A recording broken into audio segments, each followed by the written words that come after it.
I tried Nash Wallet app for 7 days. Here's the shocking truth. When I installed the Nash Wallet app, I expected just another sleek crypto wallet. But after 7 days of using it, the shocking truth is that Nash might be one of the most underrated bridges between DeFi and traditional finance. On day one, I was struck by the clean interface. Setup was quick, and within minutes I had access to a multi-chain wallet supporting Bitcoin, Ethereum, Polygon and more. But what really stood out was Nash's non-custodial design, meaning I, and only I, control the private keys. By day 2, I started exploring its trading features. Nash integrates a decentralized exchange directly into the wallet.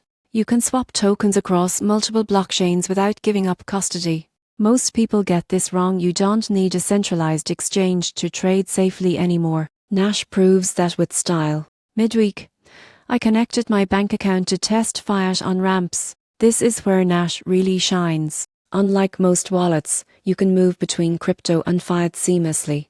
The app is fully compliant and regulated in Europe, offering peace of mind that few DeFi tools can match. By day 6, I was testing security, two-factor authentication, biometric protection, and clear transparency reports made it feel trustworthy.